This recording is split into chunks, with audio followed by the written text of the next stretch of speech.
We're here at the south end of our research nursery in Stillwater and visiting with Assistant Professor John Dole, and he is a floriculture specialist in the horticulture department. And John, what are you doing outdoors? Usually when we think of floriculture, we think of greenhouse crops. What's going on here? Well, we're looking at growing cut flowers outdoors, mainly during the spring, summer, and fall, to provide additional income for floriculture producers. Great. Now what's growing right here? These two beds are annuals.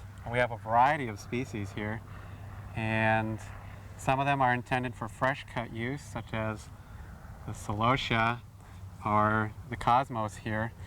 Others are intended for dried use, that is, they'll be cut and dried, and that's like the status. Okay. And the medium. Yeah, just a few minutes ago I cut some in our garden. I was talking about drying and keeping those.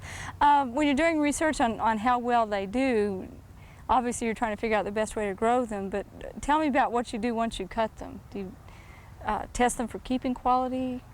Yes. The first stage, we're looking at how well they do. Okay. What kind of production we get, how many stems per square meter we get, the production type aspects.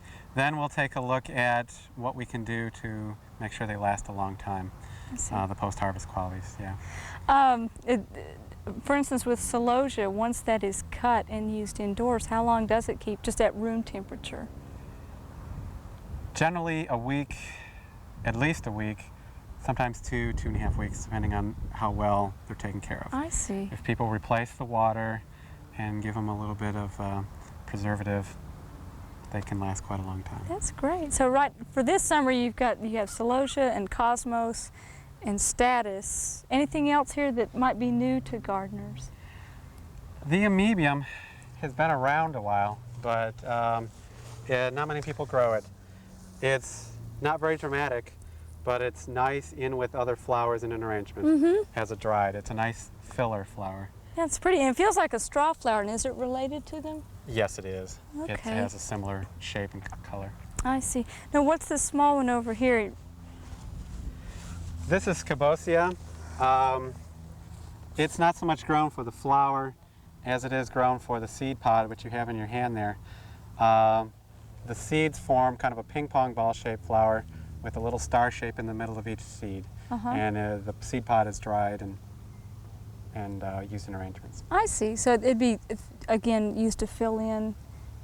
Well, this would be more of a arrangement? focus because it's more of a distinctive shape. I see, with the round shape. Right. Well, now over across here, you're telling me you're doing some research on, is it roadside wildflowers? Yes, some of these species would be suitable for roadside work, planting along the highways. Oklahoma has been working very hard to beautify the highways with planting wildflowers. And there's still a lot of things that is not known about getting wildflowers established along the roadsides. Well, did they just broadcast the seed now, or how is it planted? Well, no. Broadcasting is how they started out, because we tend to think of wildflowers in nature and you just go out and spread the seed and they just take care of themselves. And it hasn't worked out quite that easily.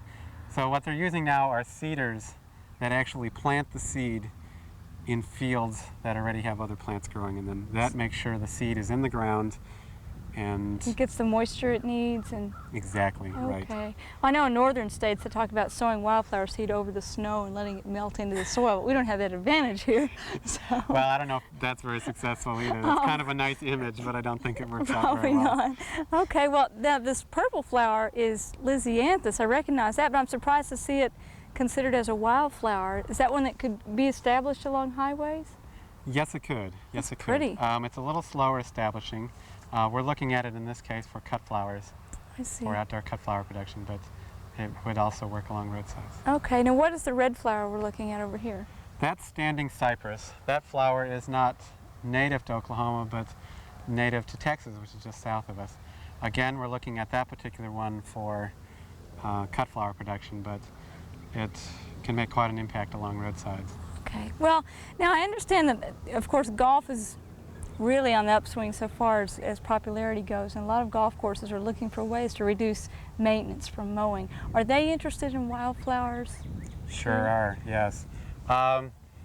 They're looking at wildflowers in some of the rough areas, not the fairways certainly, but along the sides to provide color, provide accent, to reduce the amount of mowing that's needed in some areas.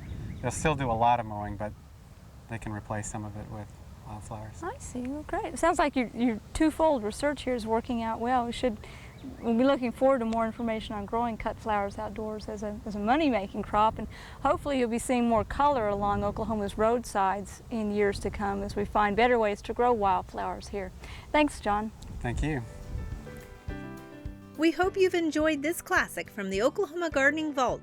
Remember, even though these tips and techniques are timeless, there's always something new to learn in the world of gardening. By subscribing to both Oklahoma Gardening and OK Gardening Classics, you'll have access to a wealth of gardening knowledge, both classic and contemporary.